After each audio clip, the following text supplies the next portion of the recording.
Friends, అందరూ ఎలా ఉన్నారు? మనం ఈ రోజు అయితే ప్రస్తుతం స్వర్ణగిరి టెంపుల్ దగ్గర అయితే ఉన్నాం అనమాట. ఈ టెంపుల్ వచ్చి మనకి హైదరాబాద్ లో ఉంటుంది. మనకి యాదాద్రి రోడ్డు వెళ్ళే రోడ్డు అయితే మనకి టెంపుల్ అయితే ఉంటుంది అనమాట. చాలా అంటే చాలా బాగుంటుంది. ఇంకోటి ఏంటంటే మన తెలంగాణ అతిపెద్ద తిరుపతి అని కూడా ఈ టెంపుల్ అయితే అంటారు అనమాట. చాలా అంటే చాలా బాగుంటుంది. మనం లోపలికి వెళ్ళేసి లోపల ఎలా ఉంది, లోపల స్వామివారి దర్శనం, అదంతా వివరాలు మొత్తం ఈ వీడియో అయితే మీకు ఇస్తాను. అలానే వీడియోని అయితే ఎక్కడ స్కిప్ చేయదు. అలానే మన ఛానల్ కానీ ఫస్ట్ టైం వచ్చింది మన ఛానల్ లైక్ చేయండి, సబ్స్క్రైబ్ చేయండి. మీరు ఇచ్చే లైక్ అయితే సబ్స్క్రైబ్ చేయడానికి ఎంత సపోర్ట్గా ఉంటుంది. అయితే ఎంట్రన్స్ అనమాట. ఇక్కడ నుంచి మనం లోపలికి వెళ్ళిపోవాలి. అటు సైడ్ అయితే పార్కింగ్ ఉంటుంది. ఇక్కడ నుంచి మనం లోపలికి వెళ్ళిపోదాం. ఇక్కడ మీరు చూస్తున్నారు కదా, ఇటు సైడ్ అయితే మనకి వెహికల్స్ వెళ్ళడానికి అయితే దారి అయితే ఉందన్నమాట. డైరెక్ట్ టెంపుల్ దగ్గరికి అయితే వెళ్తాయి. మనకి ఈ సైడ్ షెడ్లు అయితే ఉన్నాయి కదా, ఈ షెడ్లో అయితే మనం నడుచుకుంటూ అయితే టెంపుల్ దగ్గరికి అయితే వెళ్ళిపోవచ్చు అనమాట. మనం కొంత దూరం నడవగానే మనకి టెంపుల్ అయితే కనపడిద్ది అనమాట. ఒకసారి మీరైతే చూడండి.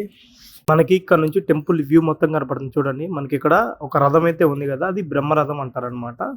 ఎంట్రన్స్ దగ్గర అయితే ఉంటుంది మనకి. అలానే మీకు స్టార్టింగ్లో జేవిజల్ ఎంట్రన్స్ అయితే ఉంటారనమాట. వాటి విగ్రహం ఇది. మనకి గుడి స్టార్టింగ్లోనే శ్రీవారి పాదాలు అయితే మనకు ఉంటాయి అనమాట. ఆ పాదాలని తాకి మనం దండం పెట్టుకొని మన ముందలకైతే వెళ్ళిపోవాలి.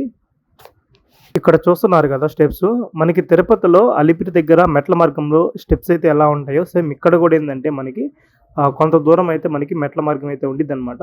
సో మనకి తిరుపతిలో ఉన్నట్టే మనకి వెళ్ళే దారిలో గోవింద నామాలు, నామస్మరణలు అన్నీ అయితే మనకి ఉంటాయి. అలా మనం కొంచెం దూరం అయితే మెట్ల మార్గంలో పైకి వెళ్ళగానే మనకి టెంపుల్ అయితే కనపడిద్ది అనమాట. ఇక్కడ కనపడుతుంది కదా, ఇదేనమాట గోపురం.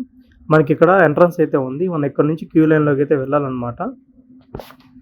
లోపల మనకి మొబైల్ అలౌ లేదు కాబట్టి మీకు బయట వరకు చూపిస్తున్నాను అనమాట. లోపలికి వెళ్ళి దర్శనం చేసుకొచ్చినాక బయట ఏమేమి చూడాలనేది చెప్తాను.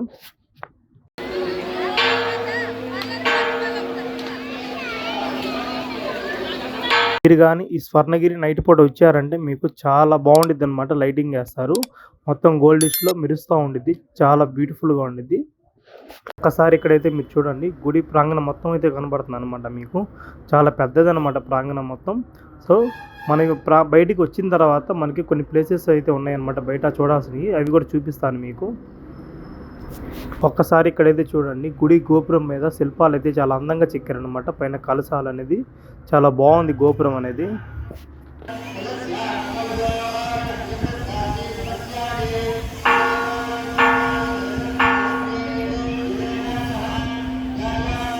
కానీ మనకి పక్కనే రథం పైన ఆంజనేయ స్వామి వారి విగ్రహం అయితే పెద్దది ఉండిద్ది అనమాట. చాలా బాగుండిద్ది చూడడానికి కూడా. ఖచ్చితంగా ఎడ కూడా దండం పెట్టుకోండి. మీరు గుడి నుంచి బయటకు వచ్చిన తర్వాత మీకు ఇక్కడ కనపడుతుంది కదా, ఇలా ఒక ఎంట్రన్స్ అయితే ఉండిద్ది అనమాట. ఆ ఎంట్రన్స్లో నుంచి మీరు కిందకైతే వెళ్ళాలి. ఇదిగోండి, ఇప్పుడు నేనైతే కిందకైతే వెళ్తున్నాను అనమాట. మీకు కిందకి వెళ్ళిన తర్వాత ఇక్కడ ఉండే ప్లేస్ మొత్తం అయితే మీకు చూపిస్తాను. వాటర్లో మనకి విష్ణుమూర్తి విగ్రహం అయితే ఉండిద్ది అనమాట. ఇది కింద నుంచి వ్యూ అనమాట. అలానే పైకి వెళ్ళిన తర్వాత కూడా ఎలా ఉందని చూపిస్తాను మీకు. ఇప్పుడు నేను పైకి వెళ్ళేసి పైనుంచి ఎలా ఉందనేది మొత్తం అయితే మీకు వ్యూ చూపిస్తాను. ఒకసారి చూడండి. మళ్ళీ నేను స్టెప్స్ ఎక్కి పైకి వచ్చేసాను అనమాట. ఇప్పుడు పైనుంచి ఆ వ్యూ మొత్తం చూపిస్తాను. మొత్తం మనకి 2 ఫ్లోర్లు అయితే ఉండిద్ది అనమాట. పైనుంచి అయితే మనకి వ్యూ చాలా బాగా కనబడిద్ది, విగ్రహం కానీ అన్నీ. ఇంకా దగ్గరికి వెళ్ళేసి మొత్తం చూపిస్తాను. ఒకసారి మీరు చూడండి. చూసారు కదా, ఇక్కడ నుంచి మొత్తం టెంపుల్ ఆర్కిటెక్చర్స్ ఎలా కనపడుతున్నాయో లైటింగ్తో. మనకి మధ్యలో కోనేరులో ఏంటంటే స్వామివారు అయితే ఉన్నారనమాట, స్టాచ్యూ. అదైతే ఒకసారి అయితే మీరు చూడండి, బాగుండిద్ది. ఇక్కడ నుంచి మీకు చాలా క్లియర్గా కనపడిద్ది అనమాట. మనకి దశావతారంలో ఉన్న స్టాచ్యూ ఉన్నట్టు అయితే ఉండిద్ది అనమాట. చాలా బాగుండిద్ది చూడడానికి.